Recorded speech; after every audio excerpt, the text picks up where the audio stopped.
అందరికీ మా పాత్రికేయ మిత్రులకు హృదయపూర్వకంగా నమస్కారాలు.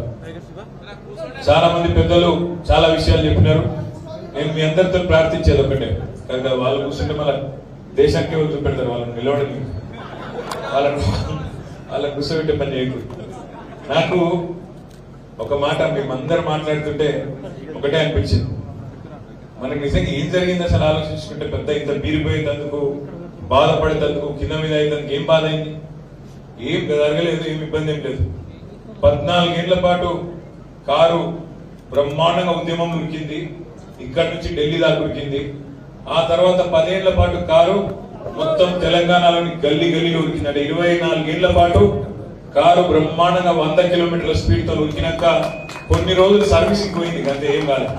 జస్ట్ సర్వీసింగ్, ఆయిల్ కొట్టియాలి, క్లచ్ ప్లేట్లు మారవాలి, జర బందోబస్తుగా మళ్ళీ అన్ని సెట్ చేసుకొని మళ్ళా చేవెళ్ళ హైవే ఎక్కితే పార్లమెంట్ ఎన్నికల్లో రైమని 100 కిలోమీటర్ల స్పీడ్ తో ఉడతారు. రేపటి రోజున రంజిత్ రెడ్డి గారిని గెలిపించుకొని మళ్ళా మనకి ఏ గాలే బాగానే ఉన్నామనే మాట మనమే చెప్పే ఒక బంగారు అవకాశం ముంగట్నే ఉన్నది.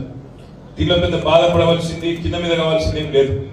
నిజానికి డిసెంబర్ 3 నాడు ఎన్నికల ఫలితాలు వచ్చిన రోజు నేను ఆ రోజు మన సోదరులందరికీ చెప్పిన, రాష్ట్రంలో ఉండే ప్రజలందరికీ కూడా చెప్పిన, ఇప్పుడు మళ్ళీ యాడ్ చేస్తా ఉన్నాం. ఆ రోజు ఏం చెప్పినామంటే, మాకు ప్రజలు 2 సార్లు 14లో అవకాశం ఇచ్చిండ్రు, 18లో అవకాశం ఇచ్చిండ్రు, 10 ఏళ్లు ప్రభుత్వాన్ని నడిపే, రాష్ట్రాన్ని నడిపే అవకాశం ఇచ్చిండ్రు. వాళ్ళకి ఎప్పటికీ రుణపడి ఉంటాం. ఈసారి కొత్త పాత్ర ఇచ్చిండ్రు, ప్రతిపక్ష పాత్ర ఇచ్చిండ్రు. తప్పకుండా ఆ పాత్రలో కూడా ప్రశ్నిస్తూ బలమైన ప్రతిపక్షంగా ప్రజల తరపున గొంతు వినిపిస్తూనే ఉంటామనే మాట చెప్పినాం. ఇవాళ కూడా ఇప్పుడు తమ్ముడు కార్తీక్ రెడ్డి చెప్పిన, సోదరులు ఎంపీ గారు రంజిత్ రెడ్డి గారు చెప్పిన ఒకటి వాస్తవం. బలమైన ప్రతిపక్షం, అందులో తెలివైన ప్రతిపక్షం ఉంటే ఎక్కువ పనులు జరుగుతాయి, ప్రభుత్వంలో ఉన్నదానికంటే ఎక్కువ పనులు అయితే మాట నేను విజ్ఞప్తి చేస్తాం. ఇది మర్చిపోవద్దు. ఎందుకంటే తెలివైన వాడు, అందులో కేసీఆర్ లాంటి తెలివైన నాయకుడు, బలమైన నాయకుడు ఉంటే అవతలున్న వాళ్ళు ఎవరైనా సరే తప్పకుండా ఒళ్ళు దగ్గర పెట్టుకొని పనిచేయాల్సిన పరిస్థితి ఉంటుంది. వాస్తవం ఏంది?